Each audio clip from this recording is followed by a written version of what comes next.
Hello and welcome to Porous Media Tea Time Talks. This is a platform for PhDs, postdocs, and young researchers or early career researchers to present their research to the worldwide society of porous media and gain the traction that they need to advance their careers and also do the networking necessary for this stage of research and academic career. My name is Mohammed. I'm a researcher at the University of Oslo, and today with me I have Kira Ricarlati from Politecnico Milano and Ramin Muqaddasi from Sweden. Ramin recently graduated from the academia and joined industry in Sweden. Without further ado, I want to introduce our first speaker, Silvia De Simone. Silvia is a Ramon y Cajal researcher at the IDAEA Institute at the Spanish National Research Council in Barcelona, Spain. She obtained her undergraduate and master's degrees in civil and environmental engineering at the University of Naples, Federico in Italy, and her PhD in geotechnical engineering at the Politecnical University of Catalonia in Spain. As a postdoctoral researcher, she was enrolled in the subsurface CO2 group at the Imperial College of London and the Institute of Geosciences in Rennes in France at the National Center for Scientific Research, CNRS. Her research focuses on quantitative hydrogeology and computational geomechanics with a special focus on coupled thermohydromechanical processes, THM, occurring in deep fractured and porous formations during development of geoenergy activities. Thank you, Silvia, for joining us today, and the floor is yours. Thank you for the nice presentation, and thanks for the invitation. I will start my presentation. Please do stop me if there is any technical issue, please. So I guess you can see the screen. So this presentation is about a work performed in collaboration with Caroline Darcel and Philippe Davy from the Fractory Group in France. And also with Hossein Kassani from NWMO in Canada and Diego Masivars from SKB in Sweden. And the topic of the talk is about Biot and Skempton coefficients for fractured rocks. So let me first start by introducing these two coefficients that are very important for the hydromechanical behavior of geological materials. So when we are dealing with fluid-saturated porous materials, we know that the deformation that the material has in response to an applied stress is not proportional to the total applied stress, sigma, but it's proportional to the effective stresses. So this is different to what happened with dry materials, in which the deformation is just proportional to the applied load. So when we are dealing with porous fluid-filled materials, because of the presence of the fluid in the pores, the load is partially acting on the pores and therefore on the fluid pressure, and partly acting on the solid skeleton in the form of effective stresses. And these effective stresses are those that ultimately control the deformation of the porous saturated materials.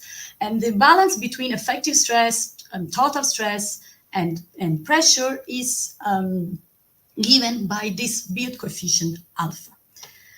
This law applies in every moment whenever we are in drained or undrained conditions. But when we are in undrained conditions, and which means in short time for geological materials, there is also another important law. And this law applies when we apply a load. We know that there is a proportional increase of pressure, which depends on the Skempton coefficient B. So it is clear that when we are in undrained conditions, the product between alpha and B defines the effective stresses. And therefore, it gives us a measure of the potential deformations and also of the potential for failure for the material.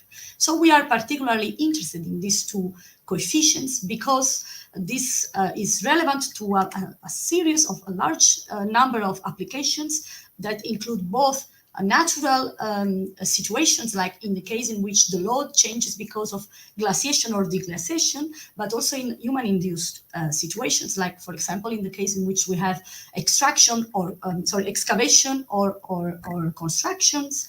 But also it applies in cases in which we are changing the volume of water or the volume of fluids in the subsurface, like in the case of volume extraction or injection.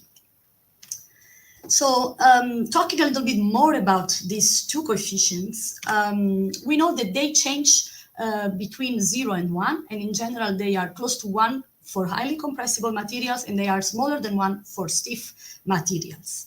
And these coefficients are generally directly or indirectly measured in the lab, but they can also be calculated from known properties, from known mechanical properties through theoretical expressions, which are, however, valid for homogeneous isotropic materials. So by using lab experiments or these theoretical expressions, it has been shown that these coefficients largely depend on the pores and on their shapes. And in particular, for example, here for the case of Biot coefficient alpha, experimental results show that alpha increases with the porosity of the material, of the porous material, but more sophisticated analysis has also shown that it depends on the shape of the pores. So if the pores are more elongated, the Biot coefficient is larger than if the pores are spherical.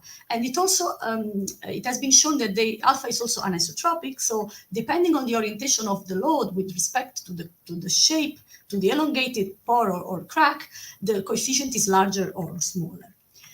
So these estimations are very important, but they are limited to the sample scale. And we wonder what happened when we are dealing with large-scale rocks that contain fractures.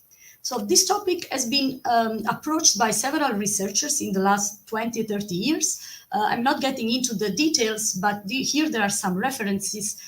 Most of these approaches, however, are limited by some difficulties. So most of them are limited to D or to sample scale, and in many cases there is no consideration about the fracture orientation nor the fracture volume, and the intact rock is considered porosity-free. So we want to take all these points into consideration in our analysis, and we want to define equivalent Biot and Skempton coefficients for a saturated fractured rock mass. So we did that by defining our coefficients with respect to an average stress, like is indicated here in these expressions. And we derive theoretical estimations for these two equivalent coefficients by applying the poroelasticity theory and a total volume deformation approach under an applied incremental stress and different hydraulic conditions. And we do that by assuming that our porous fractured rock is composed by a fractal network with many fractures inside, and by an intact rock that is porous and that is considered homogeneous. So the intact rock is homogeneous and isotropic, but then inside this rock we have a fractal network with many fractures.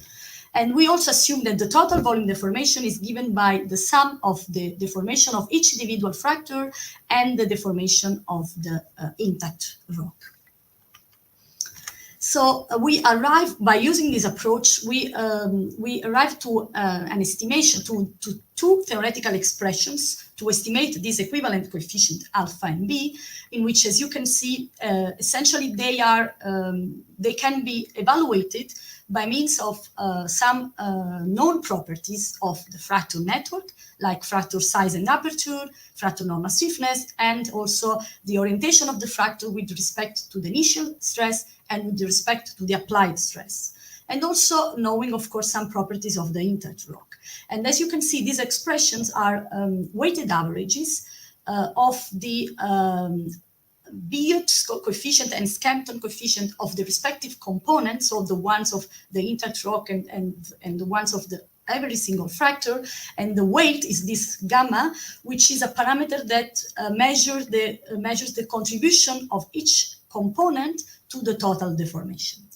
Also, I would like to draw your attention to this parameter theta that appears in the equations, and this parameter depends on the orientation of the fractal of each fractal with respect to the applied stress tensor, which means that our equivalent coefficients, although they are defined, they expresses the variation of stress or effective stresses and pressure with respect to the average total stress. They despite that, they depend on the specific stress tensor that we are applied. So they will not be the same if we apply two different stress tensor with the same average stress, but for example, if we apply stress tensor when the largest stress is in the horizontal direction or in the vertical direction.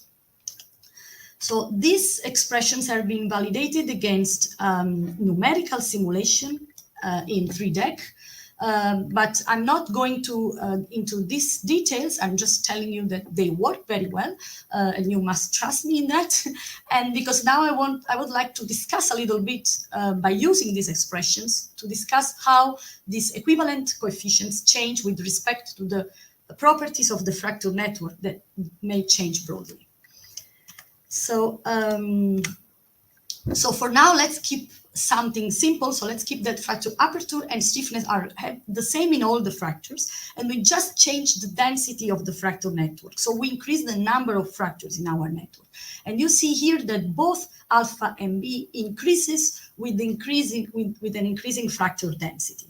As you can see, they move from the value of intertrode to larger value. So we have to take into account the presence of the fractures when we are estimating alpha and B, because otherwise we are making an incorrect estimation of the hydromechanical behavior. Then, keeping all the same assumption for aperture and stiffness, we can also observe that these two coefficients change with the stiffness of the fractal network. So they both decrease with increasing fractal stiffness, and they slightly depend on the aperture. In particular, B decreases with increasing fractal aperture, but Biot coefficient is not depending on the fractal aperture. So this means that we have some uncertainty in evaluating these coefficients because these properties are generally unknown when we deal with deep rocks. And finally, I want to show how much these coefficients depend on the orientation of the fracture. So here, when we move from the blue lines to the red lines, we are changing the orientation of a set of parallel fractures. So we move from horizontal fracture with respect to a vertical applied load towards vertical fractures, and you see that especially Skempton coefficient decreases. So we see that it is the Skempton coefficient is larger when the applied stress acts normal to the fractures, and in case of alpha the opposite occurs, but the effect is quite limited. So the coefficients are quite anisotropic. So now let's break this assumption that we have done about aperture and stiffness, because actually in reality we know that fracture aperture and stiffness are depend on some properties, and in particular they depend on the stress. So what we know is that we have a fracture, and the fracture will have a depth and a certain orientation, and there will be a certain in situ stress acting on it. So the larger is the stress acting normal to the fracture, the smaller will be the aperture, and the larger will be the stiffness. So if we now take this into account, and we again look at the effect of the orientation, so we have some additional effects. So here in this slide, the orange line represents the results in which we do not take into account the effect of the orientation on the aperture and stiffness. We only consider the effect that we have already analyzed before, and so we see that if we move the fractures from horizontal to vertical, the product, now we are looking at the product, alpha B decreases. But now we see that depending on the in situ, so on the initial stress field, we can have this effect amplified, like in the green case here, or we can have this effect reduced, like in the blue case here. So we have two effects of the fracture orientation. And also, fracture aperture and stiffness depend also on the size of the fractures. So larger fractures are more compressible and more open, and that has been shown in the literature by many authors. And so if we acknowledge this effect, And we also acknowledge the fact that the distribution of the fracture size in rocks generally follows a power law. So we have a few large fractures and many small fractures. So we now combine this information all together, and we analyze what happens when we acknowledge this proportionality of aperture and stiffness with the size of the fracture, and we acknowledge the power law distribution. And now what we observe here, if we change the value of the exponent omega, so if we move from systems that are composed by a few large fractures to systems that are composed by many small fractures, and we are keeping the density of the fracture the same in these cases, we observe that alpha and B are larger if the system is composed by a few large fractures. So the mechanical behavior, the hydromechanical behavior is much affected by the organization of the fracture size, not only by the density. So to wrap up, we have seen that the fracture densities the fractures play an important role on these equivalent coefficients, and the larger is the density of the fracture, the larger are the two coefficients. Then we have seen that they are highly anisotropic, and they both depend on the orientation of the applied load, but also on the orientation of the initial stress and on the fracture orientations.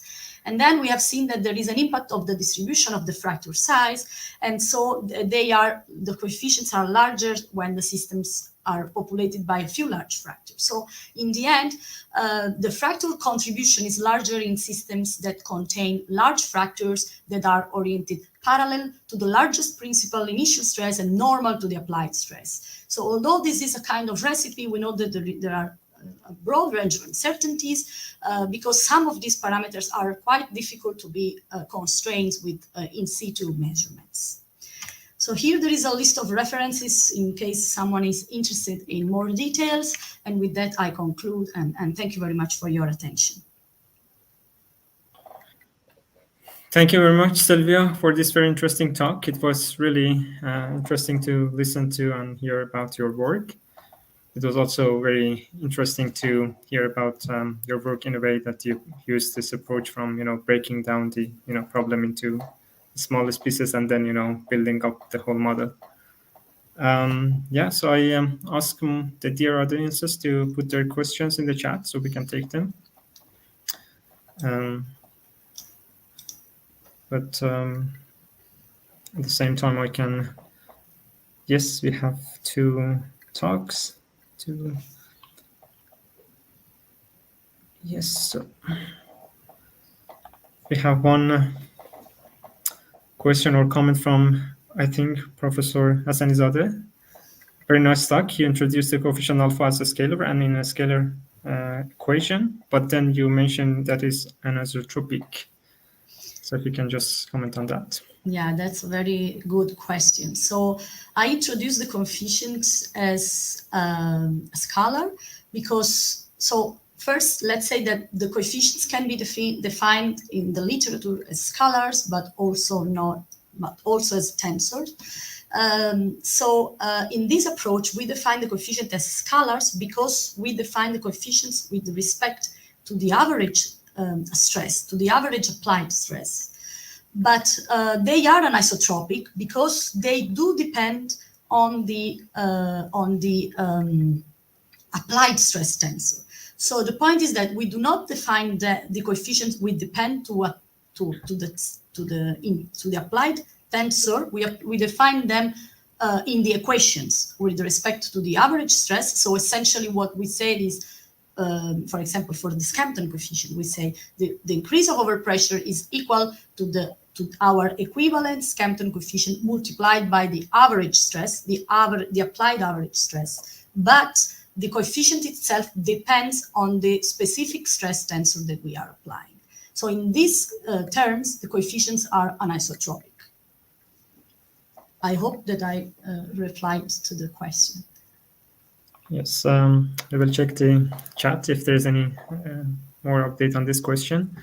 But I also have a question of myself, because I was not really able to follow if you did any kind of simulations with time-dependent resolution like, do you also change the time if you want to basically do a simulation, or is it a constant time and then you just change other properties to see what the effects are? Yeah, so this kind of problem is a kind of static problem, because the so Skempton coefficient is defined in undrained conditions. So essentially there is no fluid flow.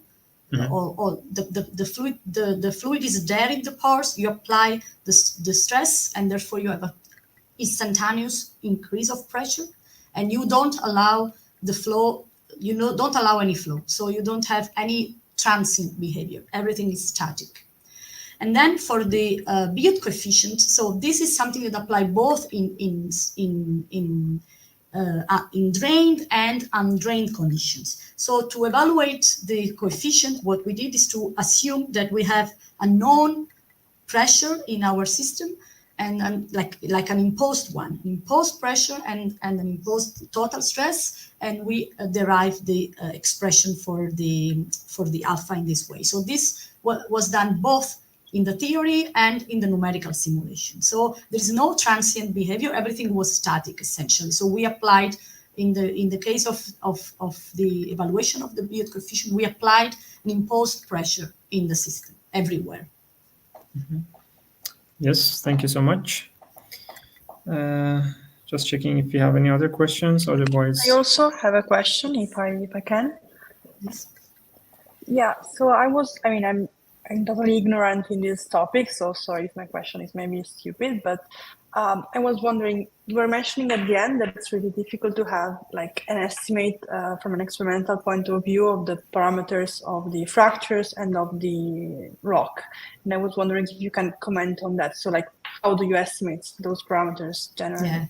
Yeah. So I didn't have the time to also show these other results. So we analyzed like ranges of reasonable values for stiffness, for fracture stiffness, and for fracture aperture, and essentially there are some.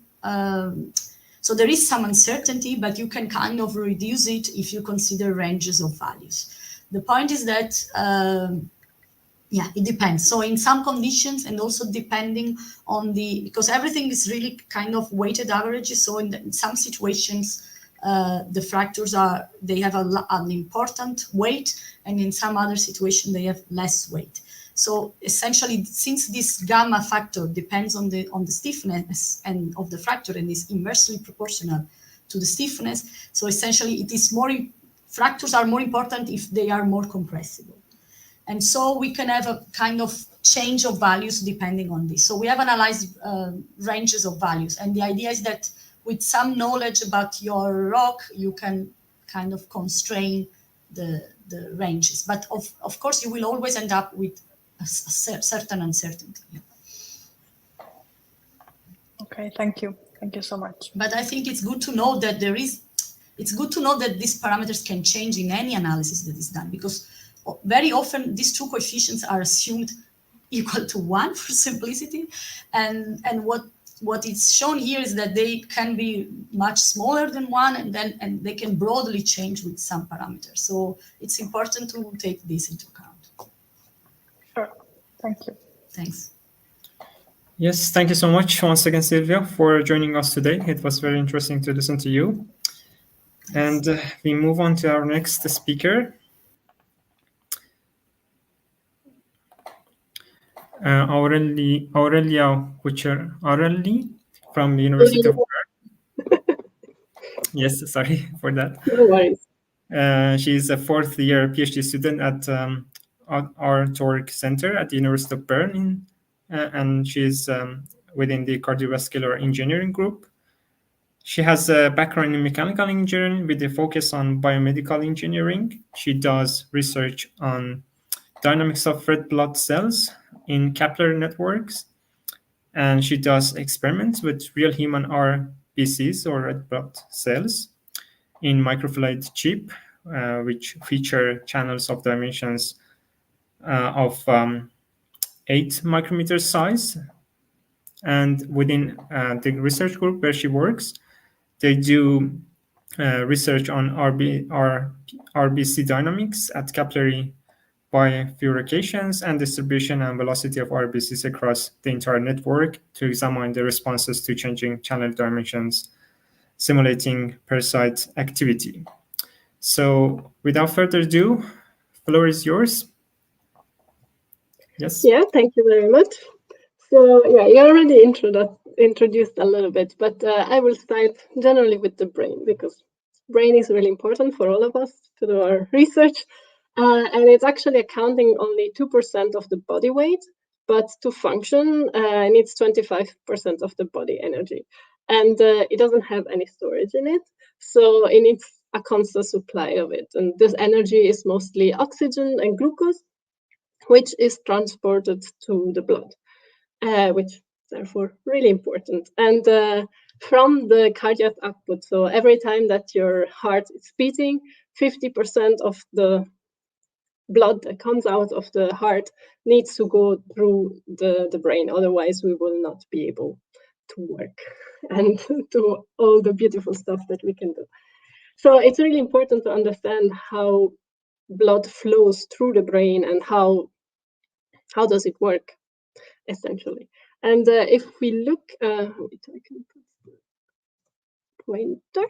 So this is actually a slice of a mouse brain, but a human brain the structure is really similar, where you have the major vessels on top of the brain. So you have in red here the arterioles and in blue the veins, which bring the blood to the brain and then back to get oxygenated.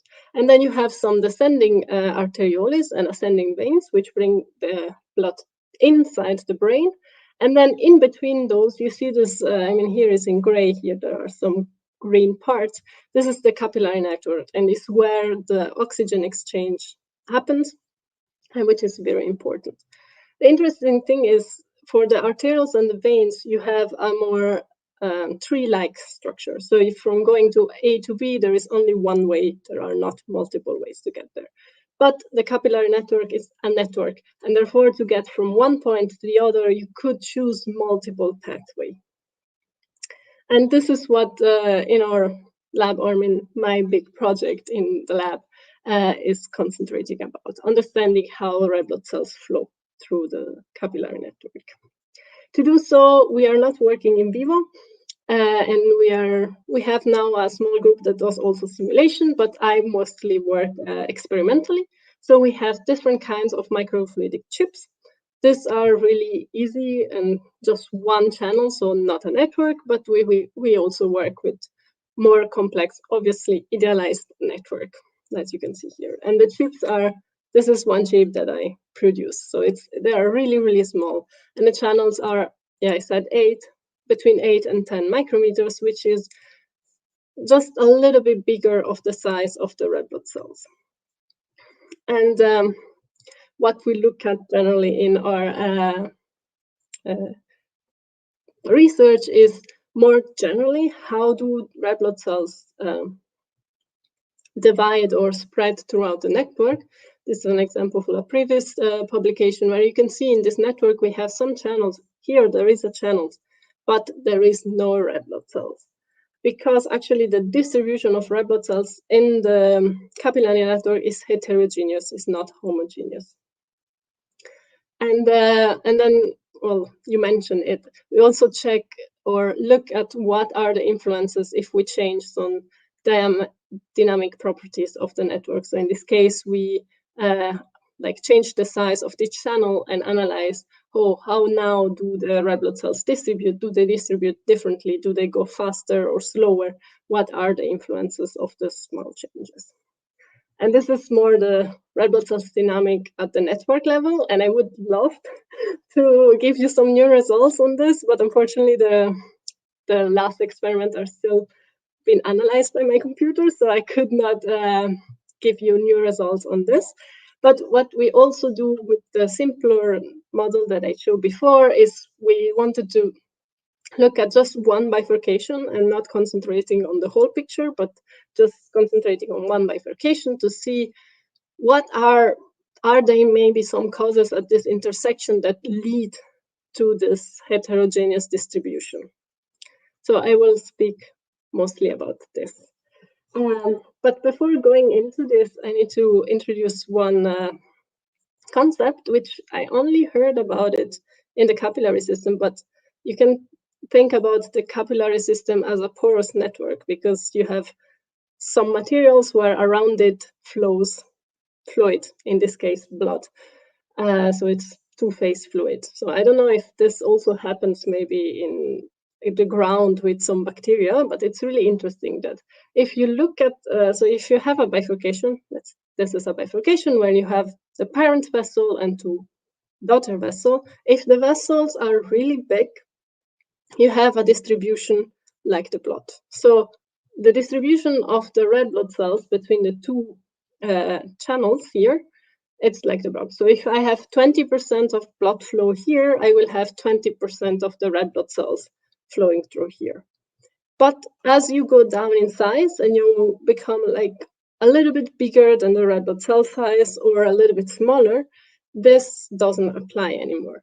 What you have is, so let's say that we have, in this case here, 20% of blood flow from the parent vessel goes into this vessel.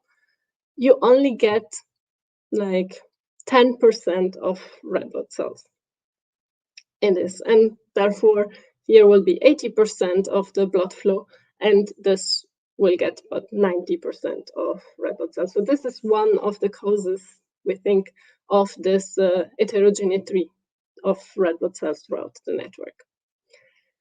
And what we saw was like, okay, let's analyze in our channels, do this bifurcation actually apply this law?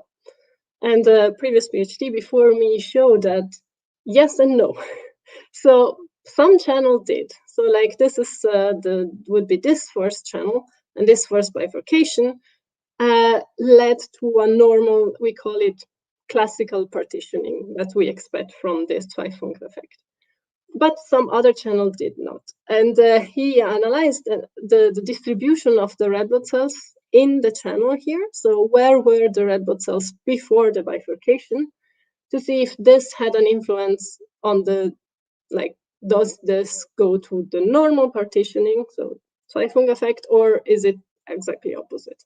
And what he found is that some distribution, so like this very standard, so like cell everywhere, just at the edges, no cells because there is no space, will lead to normal partitioning. But in the case that you have such a distribution like this one, which is skewed to one side of the channel, this led to the opposite of what we expected. So this would be this case where you have a higher flow in one channel, but you don't get many cells in that channel.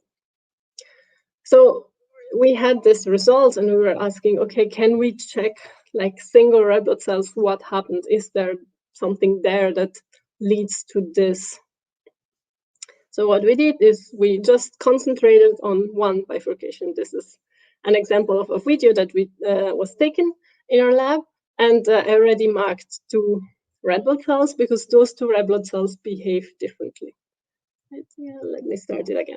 So you can see that the orange one arrives at the bifurcation, stays at the apex here for a prolonged period of time, and then flows in one of the 2 channels.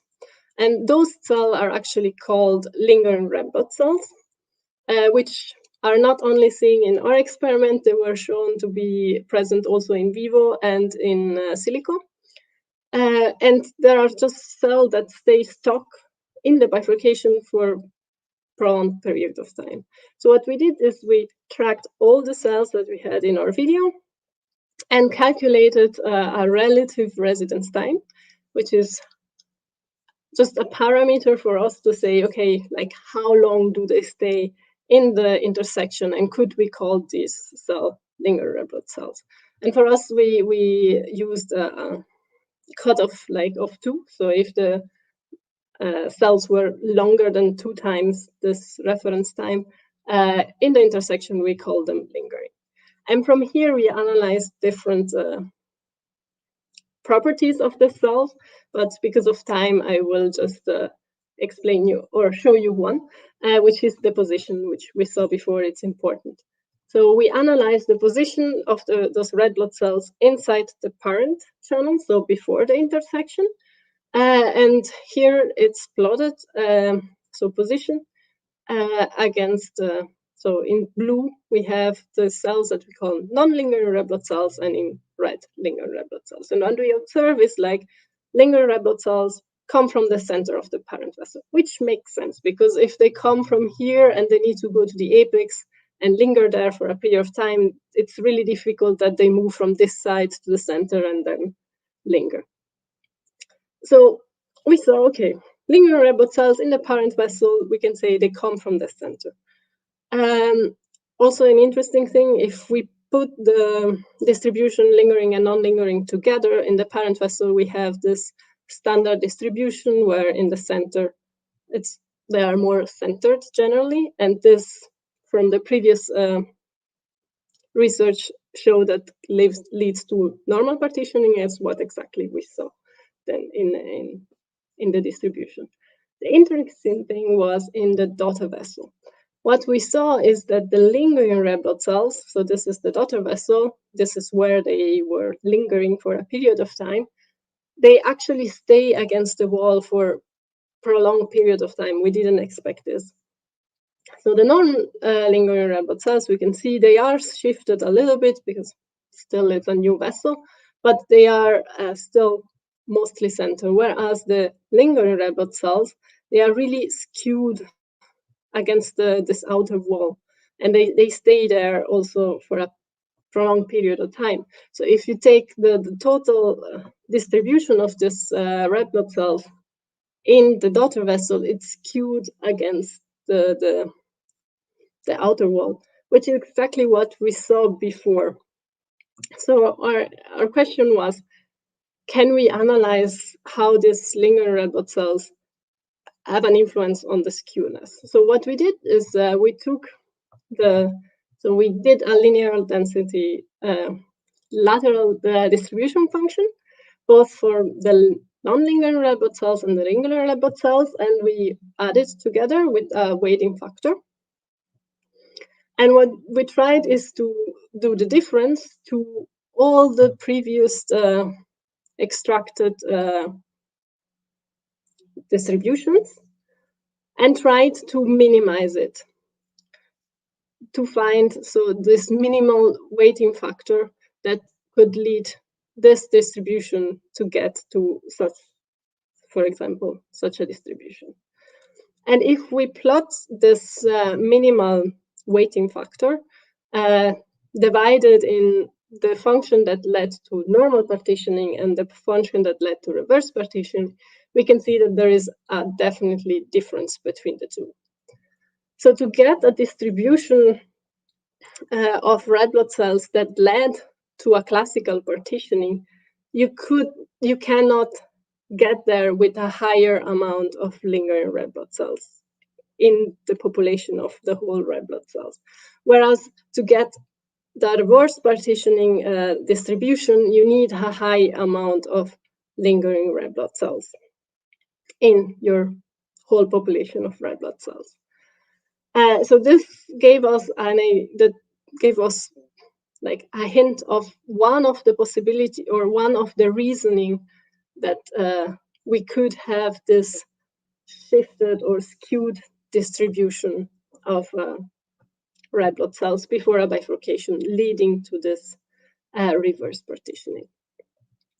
So this is just the conclusion. Of course, I could not show everything that we looked at. So what we saw is that red blood cells come from the center of the parent vessel for the lingering one and flow along the outer wall in the daughter vessel. They also flow slower. I didn't show this. And this will therefore influence the next this bifurcation distribution, so the partitioning at the following bifurcation. Because there were some researchers that show that lingering red blood cells influence the bifurcation where they linger. We show that they also can, or they will influence the next bifurcation.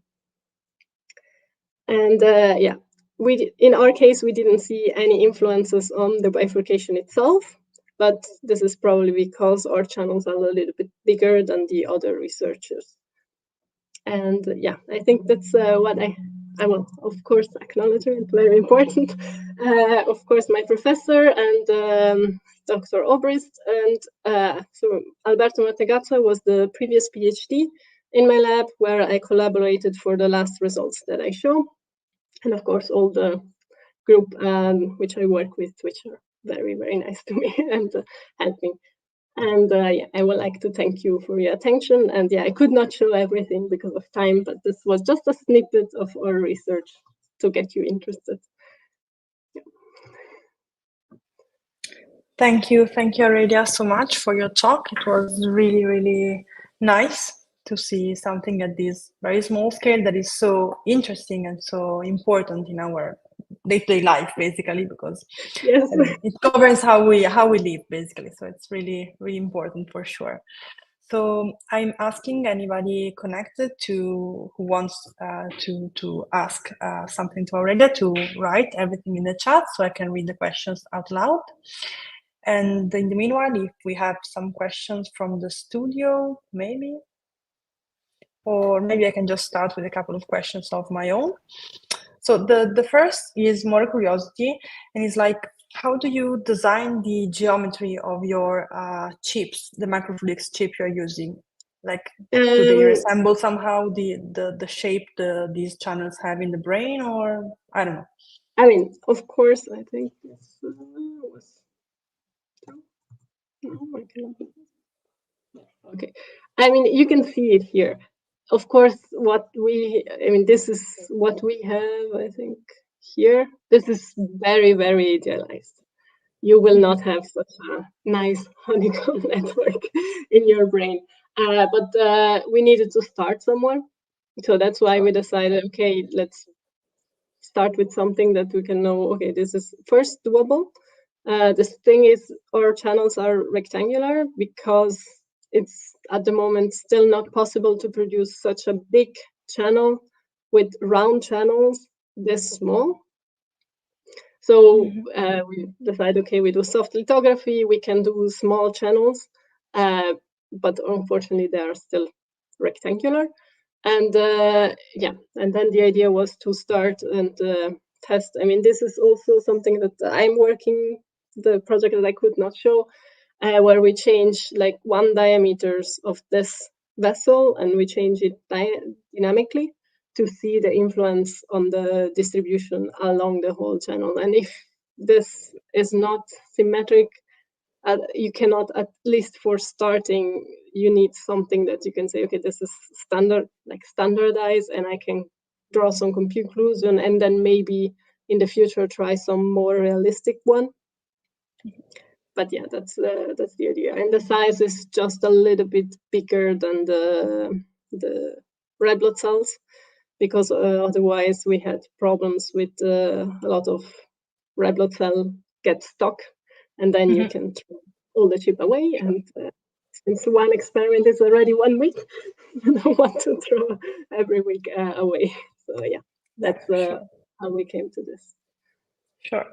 Yeah, and then my second question is actually related to the first one, and it's how do you fabricate these chips? So you were mentioning soft lithography, so... Exactly.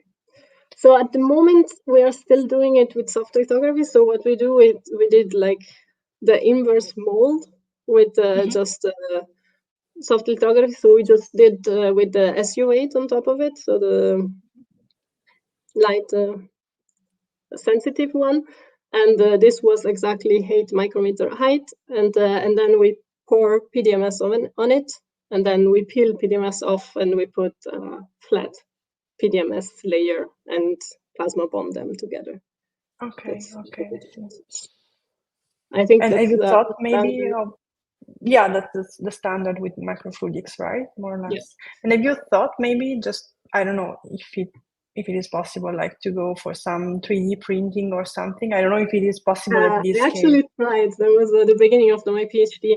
We tried with nanoscribe to do round channels, and I managed to do round channels. The problem was the stitching between because it's such a big I mean, I want a big channel, I mean, a big chip. And nanoscribe is really good if you need really, really small channels or small stuff. But if the whole system is big, we had problem with the stitching. And at the end, I was like, okay, my PhD is not on making new new chips, so I needed to decide where to go on, and therefore we let that on the side.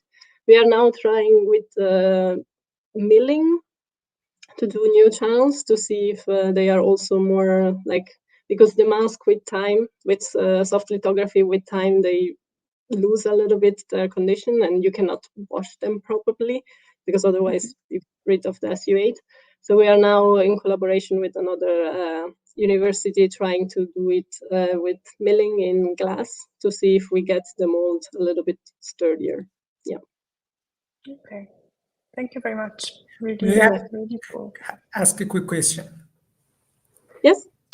The first question is related to the advection velocity. Do we have any limitation, or do we know the range of the advection velocity in the veins, and what is the range where we have movement of blood cells within the veins? So in the veins. Yeah. On the veins. Or in your system. I mean, in the capillary system, you normally, I mean, what we try is that we have at the inlet velocity around 1 millimeter per second. Okay. And then it goes down as you go more smaller and smaller, and then it comes back up when you go to the channels. Yeah. Yeah. Okay. The second question is about this lingering blood cells. We have similar phenomena when we have transport in porous media, and we have hindering objects that hinders transport of particles in the porous media, or when we have transport of bacteria or things like that. Do you see any similarity to other porous media applications when it comes to the lingering blood cells? I think, I mean, it's not my field, but I think it could be interesting. Also, this effect that I was speaking about, the Zweifung effect. I never heard it outside our community. I mean, I was an Interpol last year, and but I think this is something that could be looked at for exactly like how do the transport of materials in porous media actually divide between bifurcation. I never heard if someone checked that is also following this or not.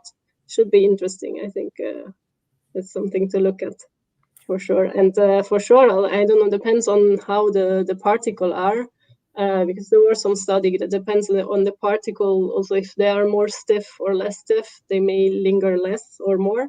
So depending on the material that you're looking at, that it's transported, maybe get stuck or get stuck more, and therefore have an influence on the whole transport in porous media. Yeah. Excellent. Thank you very much. You're welcome.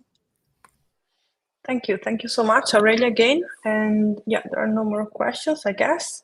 So I think we can close here for today's session. So let me just, yes. Okay, so yes, with this, we end today's session. And just before closing, I want to thank again all of our speakers for today, and all of the people from the PMTTT who joined me today here in the studio, and all of the team for the organization.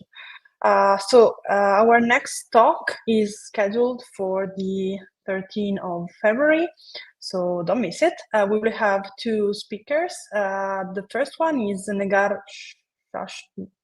Savar. I hope my pronunciation is not too bad. She's from McMaster University in Canada, and she will talk about precipitation flow in a confined geometry with reference to mixing, fingering, and deposition. Then we will have Milad Naderloo, who will talk about experimental and numerical investigation of sandstone deformation under cycling loading that are relevant for underground energy storage. So yeah, in case you are in, here is a slide with all the people from the PMTTT teams, and in case you're interested to present to these events, just send an email to us at this contact that you see here. So with this, I end today's session, and again, I thank you all for joining. So see you next time. Bye. Bye-bye.